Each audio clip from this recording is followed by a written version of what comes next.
Shift Happens podcast. Vital Farms never planned for its employees to fly the coop. But as the Austin-based egg company adapted to the pandemic, its leaders and employees came to a shared conclusion. Everyone could be happier and just as productive working from home permanently. Before leaving the nest, however, a lot of logistics had to be considered. In this episode, I'll get excellent advice from Odile Rodriguez, the Director of Digital Integration and Infrastructure at Vital Farms. We'll talk about making a plan, deploying the right collaboration tools, and keeping close-knit teammates engaged. Come on, don't be chicken. Join us for the chat.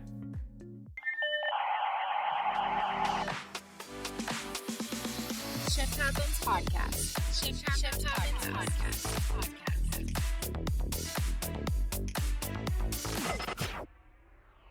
Welcome back to Shift Happens podcast. I'm your host, Dr. Raymond, Chief Brand Officer at AvePoint and proponent of modern workplace technologies.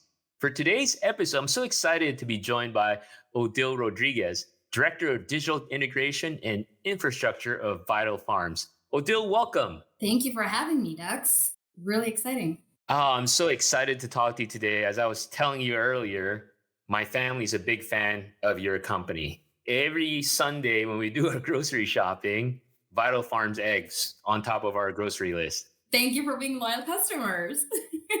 Well, first and foremost, for our listeners out there, since we have a global audience, for those not familiar with Vital Farms, can you share what the company's about, where you're out of, and what are you all doing these days? Sure thing. So let me start with our mission at Vital Farms. We were founded with the intention of bringing ethical food to the table. Our founder, Matt, founded Vital Farms back in 2007 on a small plot of land, circle about 27 acres in Austin, Texas, which is where we're headquartered. He started with 20 Rhode Island red hen with an ambitious vision to produce humanely raised food at scale. Fast forward to today in 2021, we work with about 200 small family farms all across the United States. We're the industry leader of pasture-raised eggs in the U.S., and we're the second leading egg brand in the U.S. by retail dollar values. Our pasture-raised products are sold in over 16,500 stores. We do everything from eggs, butter, ghee, egg bites to some fun products that we just launched a few weeks ago. We have maintained a commitment to conscious capitalism since our founding, which means that we prioritize long-term sustainability of our stakeholders, which include farmers, suppliers, crew members, customers, consumers, community, and the environment.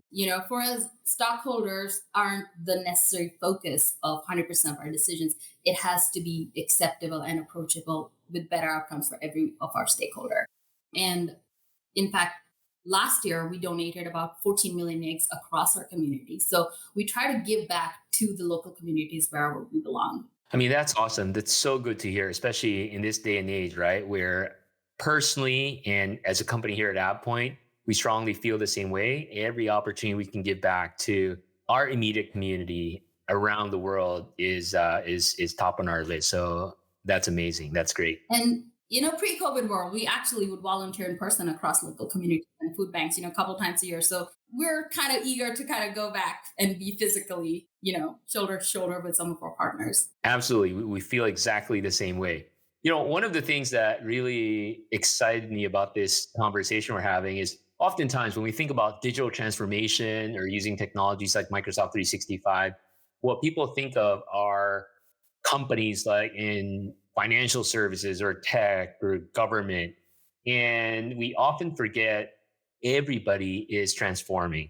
So one of the cool things with Vital Farms, I'm sure due to COVID, y'all made news this year by announcing that you'll all go remote for a lot of the corporate and office staff. Why did this occur? Can you walk through how this thinking came about? So from an organizational perspective, it was a very methodical decision. We wanted to collaborate with the tool, with our crew members and make sure that the decision that we took, whether to be physically at the office or remote, was going to be the right one that resounded across the board. Throughout last year, actually, since COVID struck, we've had a constant pulse with our crew members to understand how they are feeling. We want them to be safe and supported in this new working environment. We achieved it through surveys, through one-on-ones, leaders checking in quarterly. empathy is one of our core values, so this metamorphosis from a physical to a virtual workspace is a great example for us in how we're putting our crew members first right now. A lot of our crew members had unexpected childcare loss, so this flexibility now allows them to work from home and care for their loved ones and their family. And we've all managed this dynamic shift in our personal and professional lives without skipping a beat. And that to me is very incredible. And from an IT perspective, we had the infrastructure in place to sort of prepare for this event sort of to come in. So we were in a really good place that set us up for, the adaption. And interestingly, Microsoft 365 was on our 2020 roadmap before COVID became headlines for us. So it was just a very nice switch over to adoption and adaption of the tools. I want to unpack two things that you said, right? So, first and foremost, we're talking to a lot of organizations, and I'm sure everybody's seeing this on the news is what would the new hybrid work look like? Companies are now figuring out, okay, how do we get people back to the office? Is it a mix of remote and on-site, or is it fully remote or fully on-site?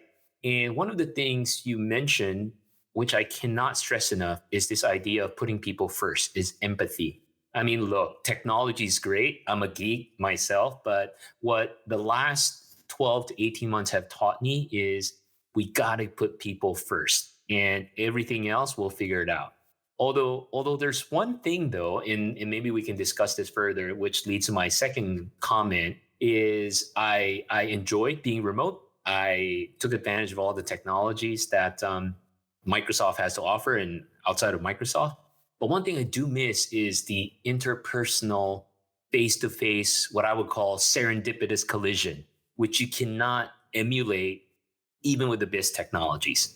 So how are you all thinking about that? Are there instances where you still have your physical office, people can come in and get together? Or is it truly full remote where, I don't know, maybe people only get together during holiday party? As I said, when we conducted our reviews with crew members, over 90% of our crew members said, we want to work from home. We love this newfound flexibility, and because of that, the decision to go remote was received positively across the board because it was a decision that wasn't top down. It was something we all wanted. I was one of those 90% people responders, In terms of culture, we have a very special culture at Vital Farms. We miss being in the office. We miss all our high fives, our hugs. We're very collaborative people. So some of the things that we're trying to do is we are going to reconceptualize our Austin headquarter office. So it's going to become a collaboration space. From an IT perspective, we've got a couple of hot desks. So, people coming in from out of town can drop in, or some local teams want to go in and meet and have a jam session. They can go ahead and do their working sessions there. But for the most part, it's going to be collaboration. We will also plan to host our monthly town halls that we have for the local folks that can make it in the Austin headquarters. And then we also have our plant in Springfield, Missouri, Egg Central Station, lovingly monikered as ECS. So, we are all connected through the Teams environment in one big global digital workspace. So that's pretty much what we're doing, And we're also actually right now surveying a bunch of other Austin offices to understand, what does this dynamic work shift look like, and also constantly checking in with our crew members to make sure that this is what we really want, right? We have a cross-functional committee that I'm also part of that is actually working on redesigning the office workspace. So we've got a representative from every department to make sure that the future state of Vital headquarters looks and, is embracing of everybody in every department. That's awesome. I mean, other than empathy, obviously you want to be inclusive. You want to make sure that the as best you can, you provide the best working environment for different people. Now, you mentioned earlier, prior to COVID, you said that Microsoft 365 was on the roadmap. So what did the world look like before Microsoft 365? And then how did you help people transition into it? So before Microsoft 365, we definitely used Outlook and all of the Excel and PowerPoint, like basic tools. Skype was our collaboration or communication tool, and we did realize that with Office 365, it's bringing in so much collaboration and seamlessness across the platform. So we had this fantastic roadmap set up of things that we wanted to do. And as I said, you can only comprehend the immense value add going from Skype to Microsoft Teams. I mean, there is no comparison to, it was just incredible to be able to collaborate, chat, have video meetings, audio calls, and work on one live version of a document and not have conflicted copies of it, and just deliver world class product. I think that was like the prime focus for us to go ahead and do that. Or even simple things like co-authoring, right? Like when people get to Oh, experience co-authoring, it's like angels are singing. Ha! it is funny because even like yesterday we were working on a deck, me and my boss, and I started entering data on the bottom half of the slide, and he was like, this is so cool, like we can work on the same document together at the same time. It's amazing. And I think until people see that, it's that light bulb moment, right? Because oftentimes, especially for organizations that aren't using Microsoft 365, tools out there are all of them are one trick pony, meaning, yes, we use Zoom for calls, we use email to send stuff back and forth. And rightfully so, that's how the world works. So when I describe Teams, people would like, well, it's kind of like Zoom, right? I go, yeah, it's also Slack, it's also Office. It's so many things. Unless you truly use it in a collaborative way and not just for calling, it's hard to grasp the power and the benefit of a platform like Microsoft 365.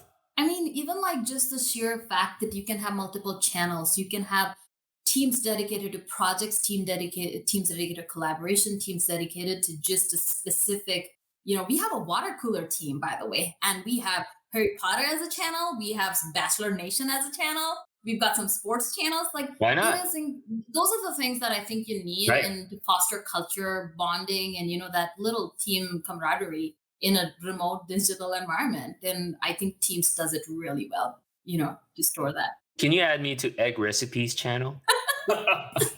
No, I'm sure there's one out there. No. I'm not allowed to say.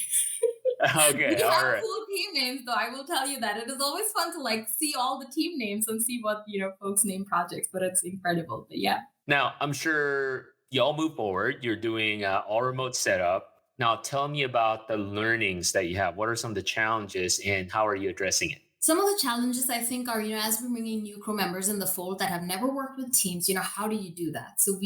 Or just with Microsoft in general, because we also have a lot of folks that maybe have a G Suite experience, or they've used anything but not Microsoft 365. So we've done with every single solution we've rolled out with Office 365, we do pre-go live training sessions, we do post-go live. We do continuous learning once a quarter. We do lunch and learns, which I love because IT hosts lunch and learns. And we are just like, learning new technologies and tricks. Actually, just a month ago, we did Planner. May was all about Planner. We have hosted a bunch of lunch and learns, and we had over 30, 32 people in each session, and it was incredible, and the value add to the organization is phenomenal. And I don't think I can put that because we're all juggling 200 things at the same time. And to be able to put order to that chaos by all the tools already available at our disposal, you can't put a price to that. It's fantastic. So, what are the typical impressions, at least first impressions, especially for folks that haven't seen Microsoft 365? Because I don't know about your experience, but for me, there's this stereotype around Microsoft, right? Oh, it's not cool. It's for all the senior people. Like the cool kids are all about Google and Slack and Asana. But once they get to learn it, what are the typical reactions? I think everybody's pleasantly surprised by it. Even the folks that have come, from the G Suite environment, the collaboration of it and the documents, it's fantastic. I think you cannot understate the amount of collaboration that is possible in Office 365, and the fact that it's almost, the way I look at it is almost like, a beehive model. You just stack every module on top of each other, and you can actually spend your entire workday in Teams and open everything from Teams. I even have my Power BI reports tagged on my Teams. I have my hub on my Teams. I have like Planner on my Teams. I do not go outside of Teams except for Outlook, of course, and those SaaS applications we use in our day-to-day. But Teams is my ecosystem within the Office 365 ecosystem. So you're missing out, man, if you're not on it. Odile, I'm going to make a prediction. Don't quote me on this. And this is all made up by myself. I won't be surprised if there's a Teams book, like a physical hardware that will come out like a Chromebook, right? So like a specially lightweight laptop or tablet just for Teams. That's it, because that's all you need. That's all you need. And it's interesting because as we're collaborating and, evolving our office, we are actually getting very team-specific hardware to allow for larger conference meetings and things. So Teams already is going that route with their partners, Microsoft will really pleasantly surprise you with what they've got in their toolkit. Right. Absolutely. And I think what you said is important, right? It's a catch 22 because while we're seeing praises for Microsoft, without proper training, without a strategic plan on rolling this out, it's too much. I mean, I've talked to organizations where unfortunately people hate it because they're just thrown this thing.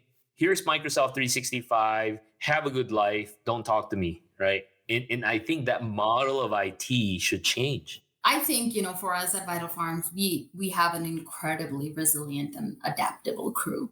They have embraced it. And I don't know if it was expedited because of us being remote since mid-March last year. They have embraced all the new technologies we rolled out, Teams, Power BI, Planner, Power Automate, Flow. Power Automate, Flow. And we're using all of these things, right, in our day-to-day working today. OneDrive. And also, by the way, my analytics, which helps me understand how my workday and my work week looks like. It forces me to focus time away from, all the meetings and stuff. So sky's the limit. Exactly. Now, as you describe it, you're using it to its full extent. Have you started building mini apps, at least at the farm level? That's what I'm curious about. I mean, we talked about day-to-day collab communications, but with mobile devices, right? With Power Automate and Power Apps, you can build apps really for people in the farm, right? Or Egg Central, or doing all raising the chickens or what have you. We have a pretty robust roadmap covering some apps and things. They might not be integrating with the Office 365 universe just yet, but we've got some fun plans in the pipeline. I mean, imagine every chicken having an RFID, and you can tag it, and you can pull a map and say, "Hey, where's Tony? Where's?" All our birds are female. So yes, Oh, female. Okay, they okay. lay eggs. Clearly, But I know okay. nothing about this industry. I'm just a consumer of it. All right. So I also learned that you're launching a company intranet soon. So tell me about what's driving that project and how will it play a key role in your organization? So SharePoint, I think, is the next organic sort of evolution in the 365 collaboration suite for us. We've long wanted to have an intranet, which is employee focused, crew member focused. It will The way we're anticipating it for it to be is to be the one-stop shop for all our crew members to go in for feeds. We're setting it up sort of like a hub spoke. So you've got the main company website, and then you've got departmental subsites, and then they're going to choose and pick what items get hero flashed across the organization and things like that. We are also growing at an incredible pace since going public last year, so that to us means that we also now need to highlight and showcase and also give our crews a one-stop shop to access a bunch of tools and resources, rather than remember where you bookmark what. Exactly. Just go to the Vital Hub spot and you're going to be, able to find what you're looking for. And we've got a pilot in the pipeline right now. We're testing with a couple teams. IT is, of course, one of the pilot departments, going with it. And in a few months, when we unroll, release it and show everybody the beta version of it, we're excited to have some competitions around what to name the company intranet site. What do we call this? It's just exciting to us. So, yeah. And have you all looked at Viva connections? We did. And that is something that we're working on. We're researching to see how does that play into the overall SharePoint architecture. Yeah.